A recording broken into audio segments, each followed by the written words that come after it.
कृष्णाय वासुदेवाय हरये परमात्मने प्रणतक्लेशनाशाय गोविन्दाय नमो नमः। रामाय रामभद्राय रामचन्द्राय वेधसे रघुनाथाय नाथाय सीताय पदये नमः। श्री सीतालक्ष्मण भरत शत्रुघ्न हनुमल समेत श्रीरामचन्द्रस्वामिने नमः। यत्र यत्र रघुनाथकीर्तनं तत्र तत्र तमस्तकाञ्जलिं बाष्पवारि परिपूर्णलोचनं മാരുതിം നമത രാക്ഷസാന്തകം. നമ്മൾ ഈ ഹനുമാൻ രാവണനോട് പറയണ വലിയ വലിയ തത്വങ്ങളാണ്. അതൊന്നും പറയാൻ എനിക്ക് അർഹതയില്ല. ഞാൻ എന്താണ് എനിക്ക് മനസ്സിലായതെന്നും അല്ലെങ്കിൽ എന്താണ് എനിക്ക് വാക്കുകളാൽ പ്രകടിപ്പിക്കാൻ വളരെ ചെറിയ തോതിൽ പറ്റുന്നത് അത് ചെയ്യണമെന്നേ ഉള്ളൂ. അത് എവിടെയും എത്തുന്നില്ല എന്നറിയാം. എങ്കിലും എൻ്റെ ഒരു വളരെ വിനയത്തോടു കൂടി എനിക്ക് മനസ്സിലായി ഞാൻ വിചാരിക്കുന്നത് ഞാൻ പ്രകടിപ്പിക്കാൻ ശ്രമിക്കുകയാണ്. എല്ലാ തെറ്റുകളും എല്ലാവരും പോർക്കണം. കാരണം അത്ര വലിയ തത്വമാണ് പറയണത്. ആത്മാചിദാനന്ദമയോ വികാരവാൻ ദേഹാദിസംഘവ്യതിരിക്ത ഈശ്വരഃ നിരഞ്ജനോ മുക്ത ഉപാധിത സദാ ജ്ഞാത്വൈവമാത്മനമിതോ ആത്മനമിതോ വിമുച്യതേ. 21-ാമത്തെയാണ് കേട്ടോ. ഏത് അധ്യാത്മരാമായണം സുന്ദരകാന്ഡം 4-ാം സർഗത്തിൽ നമ്മൾ ഇന്നലെ 20 ചെയ്ത് നിർത്തി. അപ്പം ഇന്ന് 21-ാണ് ഇപ്പോൾ വായിച്ചത്. അതിനെന്താ പറയണ അർത്ഥം നോക്കാം. വാക്കിൻ്റെ ആത്മാവ് ചിദാനന്ദമയ ചിത്തായും ആനന്ദഘനമായും ഇരിക്കുന്നതും അവികാരവാൻ ഒരു വികാരമില്ല, ജനന മരണ ആദി ഒരു വികാരങ്ങളും ഇല്ലാത്തവനും 6 കാര്യങ്ങൾ ജനിക്കുക, പിന്നെ വളരുക, അങ്ങനെ ഉണ്ടല്ലോ, കുറച്ചും കൂടി മധ്യവയസ്കാവുക, പിന്നെ വാർദ്ധക്യം വരിക, ക്ഷീണിക്കുക, മരണം, അതൊന്നുമില്ല ആത്മാവിന്. ദേഹാദി സംഘ വ്യതിരിക്ത, ഈ ദേഹാദി സംഘത്തിൽ നിന്ന് പറഞ്ഞു വെച്ചാൽ എന്താ, ദേഹം, പിന്നെ എന്താ, ഇന്ദ്രിയങ്ങൾ, പ്രാണൻ, മനസ്സ്, ഇതിന്നൊക്കെ വിഭിന്നാണ്. അതിൻ്റെയൊക്കെ നിയന്താവും ഈശ്വരനാണ്. അതിനെയൊക്കെ നിയന്ത്രിക്കുന്നതും സദാ ഉപാധിത മുക്ത, എല്ലായ്പ്പോഴും ഉപാധി ഇല്ലാത്തവനും. ആത്മാവ് മായയിൽ നിന്ന് മുക്താണ് ആത്മാവ്. നിരഞ്ജന നിർമ്മലനും ഏവം ആത്മാനം ജ്ഞാത്വ, ഇങ്ങനെയാണ് ആത്മാവ്, ആ ആത്മാവാണ് ഞാൻ എന്നറിഞ്ഞാൽ ഇതം വിമുച്യത, ഇതിൽ നിന്ന്, ഈ സംസാരത്തിൽ നിന്ന് എന്ത് വിമോചിക്കപ്പെടുന്നു. ഇതാ വിമുച്യത പറഞ്ഞാൽ ഇതറിഞ്ഞാൽ ആത്മാവ് ഇതിന്നൊക്കെ വിഭിന്നാണെന്നും ഞാൻ ആത്മാവാണെന്നും അറിയണം. അപ്പം എന്താ പറയണേ, ഇതിൽ വെച്ചാൽ ദേഹം, പ്രാണൻ, മനസ്സ്, ബുദ്ധി ഇതൊന്നും ആത്മാവല്ല എന്ന് നമ്മൾ പറഞ്ഞുല്ലോ. ഇനി എന്താണ് കഴിഞ്ഞാൽ പറഞ്ഞുല്ലോ, അല്ല ഇതി നമ്മൾ പറഞ്ഞു കഴിഞ്ഞാലല്ലേ. പിന്നെ ന പ്രാണ, പിന്നെ ന ചാബി ബുദ്ധി, ന അഹങ്കാര, ഒന്നുമല്ല പറഞ്ഞു അല്ലേ. അഹങ്കാരം മനസ്സിൽ നിന്ന് വരുന്നതാണ്. പിന്നെ എന്താണ്, ബുദ്ധി മഹത്തത്വത്തിൽ നിന്ന് വരുന്നതാണ്. നമ്മൾ ഈ ഇന്ദ്രിയങ്ങളൊന്നുമല്ല, ദേഹമല്ല, ഇതൊക്കെ അല്ല എന്ന് പറഞ്ഞു. എന്നാൽ എന്താണ് ആത്മാവ് എന്നാണ് ഇതിൽ പറയാൻ നോക്കണത് ഈ ഒരു ശ്ലോകത്തിൽ. എന്താ അറിയോ, ആത്മാവ് ജ്ഞാനാനന്ദ സ്വരൂപനാണ്. ജനനം മരണം മുതലായ ഒരു വികാരങ്ങളും ഇല്ല. അതുകൊണ്ട് തന്നെ ഈ ദേഹം, ഇന്ദ്രിയങ്ങൾ, പ്രാണൻ, മനസ്സ്, ബുദ്ധി ഇവയിൽ നിന്നൊക്കെ വ്യത്യസ്തമാണ്. അതായത് മായയുടെ യാതൊരു ഉപാധിയും ഇല്ലാതെ വേറിട്ട് നിൽക്കുന്ന ഒരു ശക്തിയാണ് ആത്മാവ്. അത് കാരണം ഈ കാമക്രോധാദി യാതൊന്നായിട്ടും ബന്ധമില്ലാതെ പരിശുദ്ധനും, അതായത് എന്നാൽ അതേസമയം ഇതിനെ മുഴുവൻ പ്രവർത്തിപ്പിക്കുന്നതും ബുദ്ധിയും ഇന്ദ്രിയങ്ങളെയൊക്കെ വ്യാപരിക്കുന്ന, അതായത് അതിനെയൊക്കെ പ്രവർത്തിക്കുന്ന ഈശ്വരൻ, അതിൻ്റെയൊക്കെ അധീശനുമാകുന്നു. അതിൽ നിന്ന് വേറിട്ട് നിൽക്കുന്നവനാവുന്നു. പക്ഷെ അതിനെ മുഴുവൻ പ്രവർത്തിപ്പിക്കുന്നതും നിയന്ത്രിക്കുന്നതും ആയിട്ടുള്ള ഈശ്വരനും ആണ് ആത്മാവ്. ആത്മസ്വരൂപം ഇങ്ങനെയാണെന്ന് അറിഞ്ഞ ആൾക്ക് സംസാരബന്ധനം ഉടനെ ലഭിക്കുന്നു എന്നാണ് പറയുന്നത്. ഇതിനെ കുറച്ചുകൂടി വിസ്തരിക്കാൻ പറ്റുമെന്ന് ഞാൻ നോക്കുകയാണ്, എനിക്കറിയില്ല കേട്ടോ. അതായത് എന്താണെന്ന് വെച്ചാൽ, ഈ നമുക്ക് ആത്മാവിൻ്റെ സാന്നിധ്യം മനസ്സിനും ആത്മാവിൻ്റെ സാന്നിധ്യം ഇന്ദ്രിയങ്ങൾക്കും ഒക്കെ ഉണ്ടാവുമ്പോഴാണ് നമുക്ക് അതൊക്കെ പ്രവർത്തിക്കണതേ. എന്നിട്ട് ആ ആത്മാവിൻ്റെ സാന്നിധ്യം കൊണ്ട് പ്രവർത്തിക്കുന്ന ഇന്ദ്രിയങ്ങളിൽ കൂടിയാണ് നമുക്ക് വിഷയം, സുഖവും വിഷയങ്ങളെപ്പറ്റി അറിവും ഒക്കെ ഉണ്ടാവണത്. അപ്പോൾ അറിവുണ്ടാവുമ്പോൾ, അതായത് നമുക്ക് അനുകൂലമായിട്ടുള്ള അനുഭവം ഉണ്ടാകുമ്പോൾ നമ്മളതിനെ സുഖം എന്ന് പറയുന്നു, പ്രതികൂലമായിട്ടുള്ള അനുഭവം ഉണ്ടാകുമ്പോൾ നമ്മൾ ദുഃഖം എന്ന് പറയുന്നു, അല്ലേ? പക്ഷെ അതൊക്കെ ഈ ഇന്ദ്രിയങ്ങളിൽ കൂടിയും മനസ്സിൽ കൂടിയും ഒക്കെയാണ് നമുക്കത് ലഭിക്കണത്. ആ മനസ്സിൻ്റെ പിന്നിലുള്ള, ഇന്ദ്രിയങ്ങളുടെയും പിന്നിലുള്ള സാന്നിധ്യം എന്താണ്? ഈ ആത്മാവാണ്. സാന്നിധ്യമുണ്ടെങ്കിലും ആത്മാവ് വേറിട്ട് നിൽക്കുകയാണ്.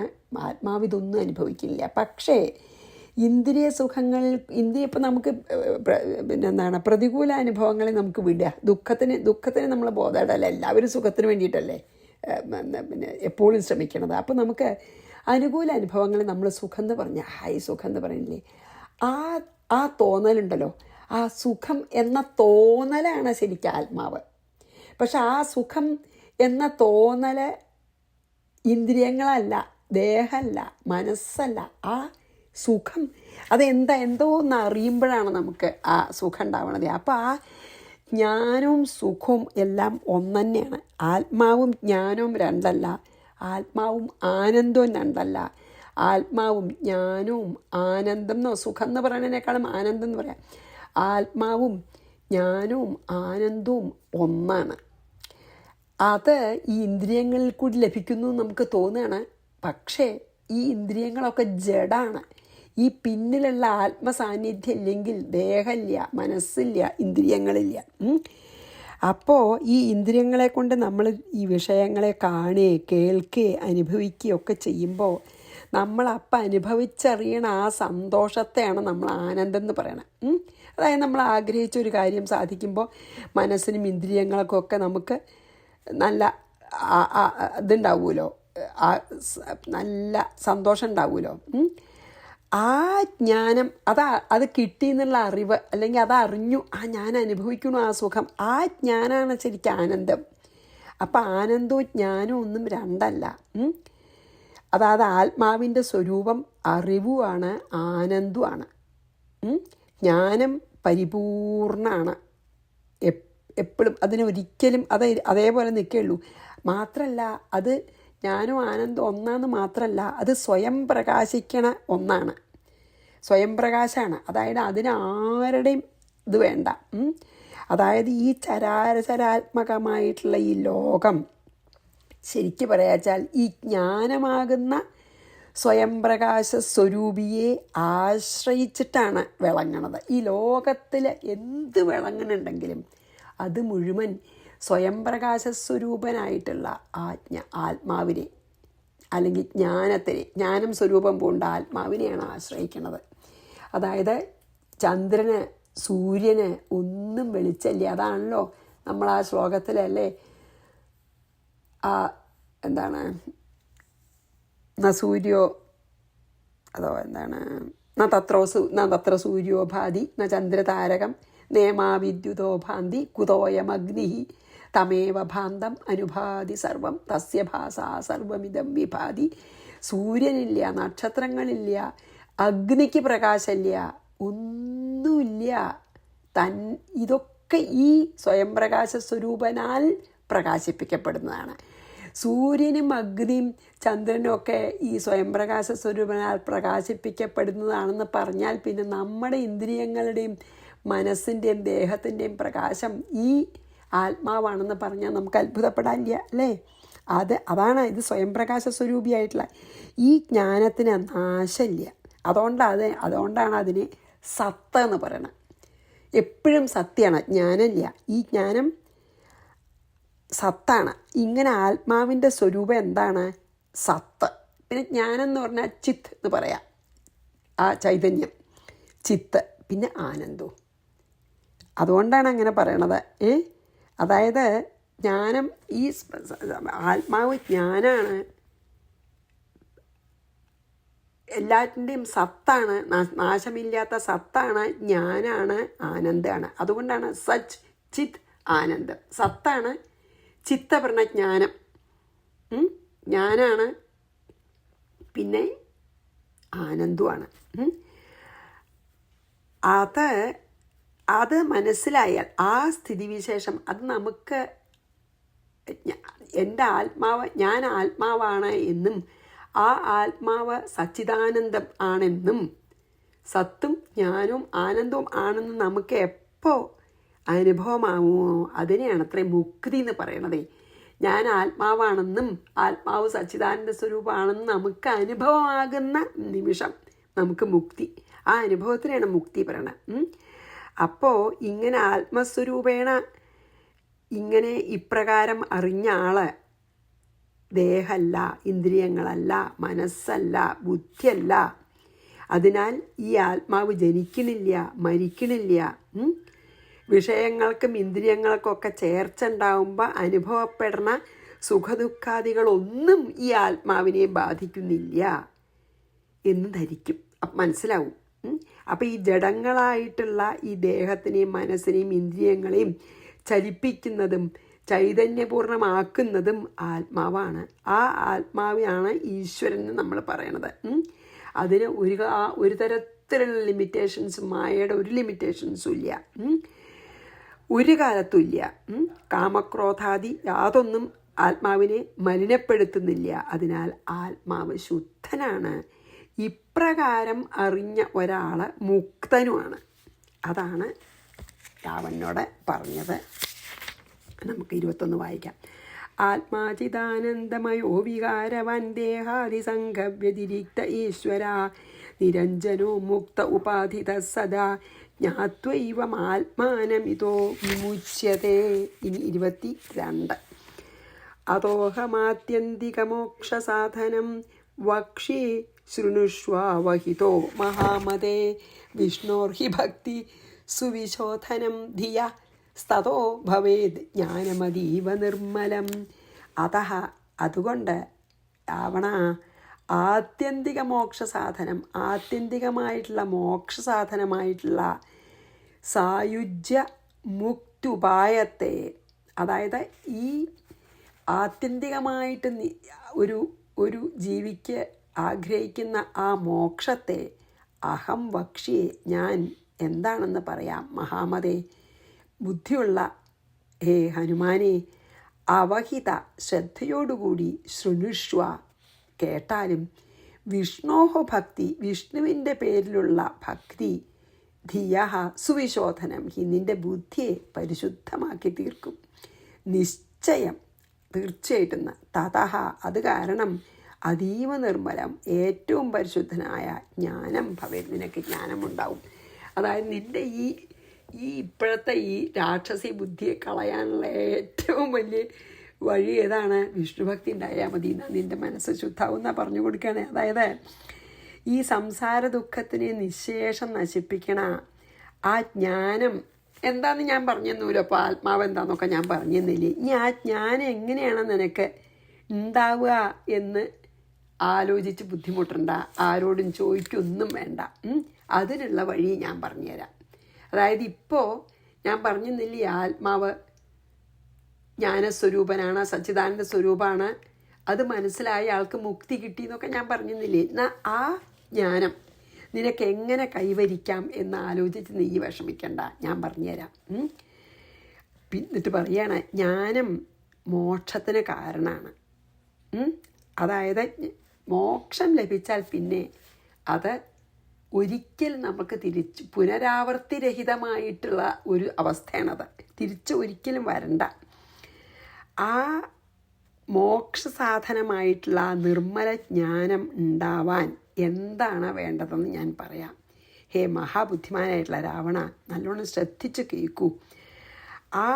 അങ്ങനത്തെ ആത്മജ്ഞാനം കൊണ്ട് മോക്ഷം ലഭിക്കുച്ചാൽ എന്താ എല്ലാവർക്കും മോക്ഷം കിട്ടാത്തതെന്ന് നിനക്ക് സംശയം തോന്നാം. ആ സംശയം വേണ്ട, ഞാൻ പറയാം. അതായത് ഈ കാമക്രോധ ലോഭ മതമോഹ മാത്സര്യങ്ങളെ കൊണ്ട് മലിനമായിട്ടുള്ള നമ്മുടെ ബുദ്ധിയിൽ ജ്ഞാനം പ്രകാശിക്കില്ല. അതുകൊണ്ട് മോക്ഷം വേണച്ചാൽ ഒരൊറ്റ വഴി ഞാൻ പറഞ്ഞുതരാം. ഒരു വഴിയുണ്ട്, എളുപ്പ വഴിയാണ് പറഞ്ഞുതരാം. എന്താ അറിയോ? ഈ വിഷ്ണു ഭഗവാന്റെ പാതാരബിന്ദങ്ങളെ വളരെ സ്നേഹത്തോടുകൂടി ഭജിച്ചോളൂ. അപ്പം നിൻ്റെ കാമക്രോധ ലോഭ മതമോഹ മാത്സര്യാദി മാലിന്യം മുഴുവൻ നീങ്ങും. സർവഭൂതങ്ങളുടെയും അന്തര്യാമിയായിട്ടും ബ്രഹ്മമായിട്ടും സ്വയം പ്രകാശ സ്വരൂപിയായിട്ടും പ്രകാശിച്ചു കൊണ്ടിരിക്കുന്ന ആ പരമാത്മാവാൻ തന്നെയായിട്ടുള്ള മഹാവിഷ്ണുവിനേക്കാൾ മീതെ ഒന്നുമില്ല. അതിന് തന്നെയാണ് നമ്മളെല്ലാവരും ആത്യന്തികമായിട്ട് ആഗ്രഹിക്കണം. ഈ വിഷയസുഖങ്ങളൊക്കെ വളരെ നൈമിഷികമാണ്. അതുകൊണ്ട് അതൊക്കെ ആത്മഹാനിക്ക് തന്നെ കാരണമാവും ചെയ്യും. അതുകൊണ്ട് നീ ഒരു കാര്യം ചെയ്യൂ, നിൻ്റെ മനസ്സിലത്തെ ഈ മാലിന്യത്തിനെ അകറ്റാനായിട്ട് പരമാത്മസ്വരൂപനായ വിഷ്ണു ഭഗവാനെ അങ്ങേയറ്റം പ്രേമത്തോടുകൂടി ആരാധിക്കൂ. അതാണ് ഭക്തി. ഇതിനാണ് ഭക്തി എന്ന് പറയുക. ഇപ്രകാരമുള്ള സ്നേഹസ്വരൂപമായ ഭക്തി കൊണ്ട് നിൻ്റെ ബുദ്ധിയുടെ എല്ലാ മാലിന്യവും നീങ്ങും. അങ്ങനെ നല്ല പരിശുദ്ധമായിട്ടുള്ള മനസ്സിൽ ജ്ഞാനം ഉദിക്കും. അപ്പോൾ നിനക്ക് മോക്ഷം ഇനി ഒരിക്കലും ഇവിടെ ഈ ജനനമരണ ചക്രത്തിൽ തിരിയേണ്ട ആവശ്യമില്ലാത്ത തരത്തിലുള്ള മോക്ഷം നിനക്ക് കിട്ടും. അതുകൊണ്ട് ഈ ഭഗവാനെ നീ സ്നേഹപൂർവം ഭജിക്കൂ. നിനക്ക് നിൻ്റെ നല്ല പ്രസന്നമായിട്ടുള്ള ബുദ്ധിയിൽ നിനക്ക് ആ ജ്ഞാനം തെളിയും. അപ്പം ജന്മജന്മാന്തരമായിട്ട് നിൻ്റെ ഉള്ളിലുള്ള വാസന കൊണ്ടുണ്ടാകുന്ന ഈ കാമാദി വൃത്തികളെയൊക്കെ അടക്കാനുള്ള ഒരേ ഒരു വഴിയാണ് ഞാൻ പറഞ്ഞു തരുന്നത്. ഭഗവാനെ ഭജിക്കൂ. അപ്പം നിൻ്റെ ബുദ്ധി തെളിഞ്ഞിട്ട് ആത്യന്തികമായിട്ടുള്ള മോക്ഷം നിനക്ക് ലഭിക്കാം എന്ന് പറഞ്ഞു കൊടുക്കുകയാണ് ഹനുമാനോ രാവണനോട്. അതോഹമാത്യന്തികമോക്ഷസാധനം വക്ഷ്യേ ശൃണുഷ്വാവഹിതോ മഹാമതേ വിഷ്ണോർഹി ഭക്തി സുവിശോധനം ധിയഃ സ്തതോ ഭവേത് ജ്ഞാനമതീവ നിർമ്മലം. ഇനി 23. വിശുദ്ധ തത്വാനുഭവോ ഭവേത്തതാ സമ്യക് വിദിത്വാ പരമം പദം വ്രജേത് അതോ ഭജസ്വാദ്യഹരിം രമാപതിം രാമം പുരാണം പ്രകൃതേ പരം വിഭും. വിശുദ്ധ തത്വാനുഭവ, ആ വിശുദ്ധമായ ഈ ജ്ഞാനത്തിൻ്റെ അനുഭവം അതായത് ഈ ചളി ഇല്ലാത്തത്, അതായത് മനസ്സിൻ്റെ മാലിന്യം ഇല്ലാത്ത സമയത്തുണ്ടാവുന്ന ഈ ജ്ഞാനാനുഭവം ഉണ്ടല്ലോ, തഥാ അനന്തരം സമ്യക് വിദിത്വ, നന്നായി അറിഞ്ഞിട്ട് പരമം പദം വ്രജേത്, നീ പരമമായ പദത്തെ നാശരഹിതമായ മോക്ഷത്തെ നീ പ്രാപിക്കും. അതുകൊണ്ട് പ്രകൃതേഹേ പരം, ഈ മായയിൽ നിന്ന് പരം ഭിന്നനും വിഭും എല്ലാ ദിക്കിലും നിറഞ്ഞിരിക്കുന്നവനുമായ പുരാണം, അതായത് സൃഷ്ടിക്ക് മുമ്പുള്ള, അല്ലേ, സൃഷ്ടിക്കുന്നതിന് മുമ്പുള്ള ശക്തിയാണല്ലോ, ആ രമാപതി ലക്ഷ്മീകാന്തനും ഹരിം, എല്ലാ സന്താപങ്ങളെയും ഹരിക്കുന്നവനുമായ രാമ ഭജസ്വ, ശ്രീരാമനെ ഭജിച്ചാലും. അപ്പം എന്താ പറഞ്ഞ വെച്ചാൽ, നിൻ്റെ ഭക്തി കൊണ്ട് നിൻ്റെ മനസ്സും ബുദ്ധിയൊക്കെ തെളിയുമ്പോൾ ഭഗവാൻ അതിൽ നന്നായി പ്രകാശിക്കും. അപ്പോൾ നിൻ്റെ ആത്മാവ് തന്നെയാണ് ആ ഭഗവാൻ തന്നെയാണ് ആത്മാവ്. രണ്ടും രണ്ടല്ല, ഭഗവാനും ആത്മാവും ഒന്നാണ്. ആ ആത്മാവ് ഞാനാണ് എന്നുള്ള അദ്വൈജ്ഞാനം ഉണ്ടാകുന്നത് കൊണ്ട് നിനക്ക് മോക്ഷം ലഭിക്കും. ഇതിനു വേണ്ടിയിട്ട് ചിത്തശുദ്ധി വേണം. ആ ചിത്തശുദ്ധിക്ക് ഭക്തി ഒഴിച്ചുകൂടാൻ പാടില്ലാത്തൊരു കാര്യമാണ്. അപ്പോൾ പ്രകൃതിയിൽ നിന്ന് വേറിട്ടിരിക്കണവനും പിന്നെയോ പ്രകൃതിയിൽ നിന്ന് ഭിന്നനും എല്ലാ ദിക്കിലും വ്യാപിച്ചിരിക്കുന്നവനും സൃഷ്ടിക്ക് മുമ്പ് തന്നെ ഉള്ളവനുമായിട്ടുള്ള ആ രമാപതി, അതായത് സീതാവല്ലഭൻ, അല്ലേ, ലക്ഷ്മിയാണല്ലോ. അപ്പോൾ അല്ലെങ്കിൽ ആ ലക്ഷ്മി ദേവിയുടെ വല്ലഭനായിട്ടുള്ള ഈ ഭഗവാൻ ശ്രീരാമചന്ദ്രനെ ഇപ്പം തന്നെ ഈ നരകത്തിൽ വീഴാൻ തുടങ്ങുന്ന നീയെ ഇപ്പം തന്നെ വളരെ സ്നേഹത്തോടു കൂടിയ രാമചന്ദ്രസ്വാമിയെ ഭജിക്കൂ. അപ്പം നിനക്ക് വേറൊരു മാർഗം, നിൻ്റെ നാശത്തിൽ നിന്ന് രക്ഷപ്പെടുവാൻ വേറൊരു മാർഗം ഇല്ല. അത് ഈ ഒരു മാർഗം മാത്രമേ ഉള്ളൂ. ശ്രീരാമചന്ദ്രസ്വാമിയെ ശരണാഗതി അടഞ്ഞ് ഭക്തിയോടുകൂടി അദ്ദേഹത്തിനെ സ്നേഹിക്കൂ. അപ്പോൾ ഭഗവാൻ ശ്രീരാമൻ മഹാവിഷ്ണു തന്നെയാണ്. ആ മഹാവിഷ്ണു തന്നെയാണ് ഭഗവാൻ എന്ന് പറയണത്. നമ്മൾ ആ ഭഗവാൻ തന്നെയാണ് ആത്മാവ്. ആ ആത്മാവ് തന്നെയാണ് ഭഗവാൻ. അതുകൊണ്ട് ഒന്നും സംശയിക്കേണ്ട. ആ രമാപതി നീ വണങ്ങി സ്നേഹത്തോടുകൂടി ഭജിക്കൂ. അത് മാത്രമേ നിന്നെ ഈ നാശത്തിൽ നിന്ന് കരകയറ്റാൻ ഒരു വഴിയുള്ളൂ എന്ന് പറഞ്ഞു. അപ്പോൾ വിശുദ്ധ തത്വാനുഭവോ ഭവേത്തതാ സമ്യക് വിദിത്വാ പരമം പദം വ്രജേത് അതോ ഭജസ്വാദ്യ ഹരിം രമാപതിം രാമം പുരാണം പ്രകൃതേ പരം വിഭും. ഒന്നുകൂടി ചെയ്യാം. 24 വിസൃജ്യമൗർഖ്യം ഹൃദി ശത്രുഭാവനം ഭജസ്വരാമം ശരണാഗതപ്രിയം സീതാം പുരസ്കൃത്യ സപുത്രബാന്ധവോ രാമം നമസ്കൃത്യ വിമുച്യസേ ഭയാൽ. പിന്നെ പറഞ്ഞു, അതൊക്കെ തത്വോപദേശം കഴിഞ്ഞു. എന്നിട്ട് പറഞ്ഞു, മൗർഖ്യം, നിൻ്റെ ഈ മൂർഖത ഉണ്ടല്ലോ, ആ നിൻ്റെ ഈ വിഡ്ഢിത്തം, മൂർഖത്വം അല്ലെങ്കിൽ അവിവേകം, ഹൃദയത്തിൽ ശത്രുഭാവന, നിൻ്റെ ശ്രീരാമൻ ശത്രുവാന്നുള്ള ആ ഭാവത്തിനെയും വിസൃജ്യ ഉപേക്ഷിച്ചിട്ട് ശരണാഗതപ്രിയം രാമം ഭജസ്വ, ശരണം പ്രാപിച്ചവരിൽ അങ്ങേയറ്റം കാരുണ്യം കാണിക്കുന്ന ആ രാമനെ നീ ഭജിച്ചാലും സപുത്ര ബാന്ധവ, പുത്രന്മാരോടും ബന്ധുക്കളോടും കൂടിയിട്ട് സീതാം പുരസ്കൃത്യ രാമം നമസ്കൃത്യ, സീതയെ പുരസ്കരിച്ച് രാമനെ നമസ്കരിച്ചിട്ട് ഭയാൽ വിമുച്ചസേ, നീ ഭയത്തിൽ നിന്ന് മോചിക്കപ്പെടും. എന്താ പറഞ്ഞറിയോ, രാമൻ സാധാരണ ഒരു മനുഷ്യൻ ആണെന്നുള്ള നിൻ്റെ വിചാരം ഉണ്ടല്ലോ, അപ്പം ആ വിവേകം, സാധാരണ മനുഷ്യനാണെന്ന് വെച്ചാൽ ദേഷ്യം, എന്നിട്ട് നിൻ്റെ ശത്രുവാണെന്ന് കരുതുന്നുണ്ടല്ലോ, ആ ഭാവം, രാമൻ നിൻ്റെ ശത്രുവല്ല, രാമനൊരു സാധാരണ മനുഷ്യനുമല്ല. ആ ശത്രുഭാവം ഉണ്ടല്ലോ, അതും രാമൻ മനുഷ്യനാണെന്നുള്ള വിചാരവും വിട്ടുകളഞ്ഞോളൂ. ഭാര്യയെ അപഹരിച്ച നിന്നിൽ ദേഷ്യം ഉണ്ടാവുമെന്നും പേടിക്കണ്ട. ശരണാഗതി അടഞ്ഞാൽ പിന്നെ ഭഗവാൻ അവരെ ഒരിക്കലും ഉപേക്ഷിക്കില്ല. അപ്പം എൻ്റെ ഭാര്യയെ അപഹരിച്ച ആളല്ലേ ഞാൻ കൊന്നയിരിക്കുമെന്ന് അങ്ങനെ വിചാരിക്കണ ആളല്ല. ശരണാഗതി അടഞ്ഞാലും ചിലരാണെന്ന് വെച്ചാൽ അങ്ങനെ ചെയ്യുമല്ലോ, എൻ്റെ ഭാര്യയെ അപഹരിച്ചാമെന്ന് കൊല്ലും. അങ്ങനെയല്ല, ശ്രീരാമൻ അങ്ങനെയല്ല. സഹൃദേവ പ്രപന്നായ തവാസ്മീതി ചയാചതേ അഭയം സർവഭൂതേഭ്യോ ദദാമ്യേ തദ്വ്രതം. അതാണ് ഭഗവാൻ. ആരാ ശരണാഗതി അടയണ അവരെ രക്ഷിക്കുന്നതാണ് ശ്രീരാമൻ്റെ വ്രതം. അതുകൊണ്ട് നീ ആ ഭാര്യ അപഹരിച്ചത് കൊണ്ട് നിന്നിൽ പ്രസാദിക്കാതിരിക്കും എന്നുള്ള വിഷമവും വേണ്ട. ശരണം പ്രാപിക്കുന്നവരാരായാലും അവരെ സ്നേഹിച്ച് അനുഗ്രഹിക്കുക എന്നാണ് രാമൻ്റെ ഒരു വ്രതം. അതുകൊണ്ട് ആ കാരുണ്യമൂർത്തിയായിരിക്കുന്ന രാമനെ നീ ഭജിച്ചോളൂ. ഇപ്പം ഭജിക്കേണ്ടത് ഏത് വിധാണെന്നും ഞാൻ പറയാം. എന്താ ഞാൻ പറയാം, അതായത് പുത്രന്മാരോടും ബന്ധുക്കളോടും കൂടി സീതാദേവിയെ രാമന് കൊണ്ട് തിരിച്ചു കൊടുക്കുക, രാമനിൽ സമർപ്പിക്കുക. ഏറ്റവും നല്ല കാര്യം നീ ചെയ്യേണ്ടത് എന്താ വെച്ചാൽ, നിൻ്റെ ബന്ധുമിത്രാദികളെയൊക്കെ കൂട്ടി സീതയെ നീ കൂട്ടിക്കൊണ്ടുപോയി ശ്രീരാമനെന്നെ സമർപ്പിക്കുക. എന്നിട്ട് സർവാപരാധം ക്ഷമിക്കണേ എന്ന് പ്രാർത്ഥിച്ച് രാമൻ്റെ പാദങ്ങളിൽ ശരണാഗതി അടയൂ. എന്നാൽ നിനക്ക് ഒരിക്കലും പിന്നെ ഒരു ഭയം ഉണ്ടാവില്ല. അതുകൊണ്ട് രാമനെ പോയി ശരണാഗതി അടയൂ. സീതയെ തിരിച്ചു നൽകി രാമനിൽ ശരണാഗതി അടയൂ. നമസ്കരിച്ച് സീതയെ പുരസ്കരിച്ച് ഭഗവാനെ നമസ്കരിക്കൂ പറഞ്ഞില്ലേ. അതായത് സീതയെ തിരിച്ചു നൽകി ഭഗവാനെ നമസ്കരിച്ച് ശരണാഗതി അടയൂ.